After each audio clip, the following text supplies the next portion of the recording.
Good morning, my friends, and thank you for joining. A famous author once said, "We forge the chains that we wear in life." Most of life's limitations, if not all, are self-imposed.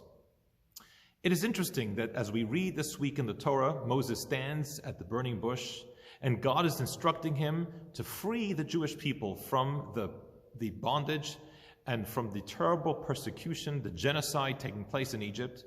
And he tells him that when they leave Egypt, they will come to Mount Sinai. They will come and visit Mount Sinai. And that seems strange.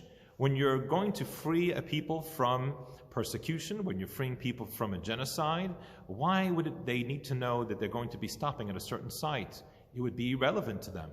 Imagine going to the Jews at a concentration camp and say, we're going to liberate you, and on our way out, we're going to take a sightseeing tour of the Eiffel Tower. Who's interested? Let's just get out of Egypt. Why is God talking about visiting Mount Sinai? And the answer, of course, is that this was not just a physical journey of freedom. This was not just about physical bondage and the physical persecution. This was also about the spiritual, emotional, psychological bondage and slavery the Jewish people found themselves in.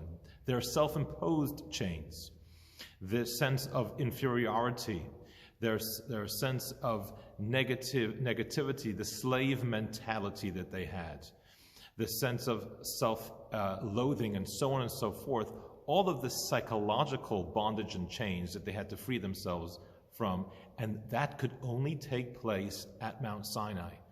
The Torah is the recipe of how to become a free person, how to break out of our self-imposed limitations and the chains that we forge.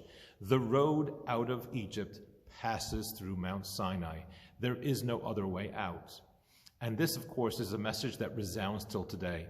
As we face our own limitations in life, and we face our own anxieties, our own fears, our own sense of inferiority, or whatever it may be, anger, jealousy, whatever the struggle is, we need to know that these limitations, these chains, can be broken through Mount Sinai, through the Torah.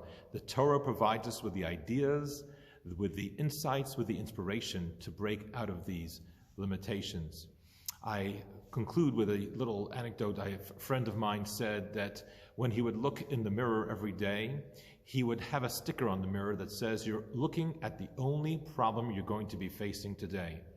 And understanding that the Torah provides us with the formulas, with the ideas, with the insights, with the road out of those limitations, gives us a tremendous amount of hope and guidance so that we can break out of the chains that we have forged. Thank you for joining. Have a wonderful Shabbat and blessings to all.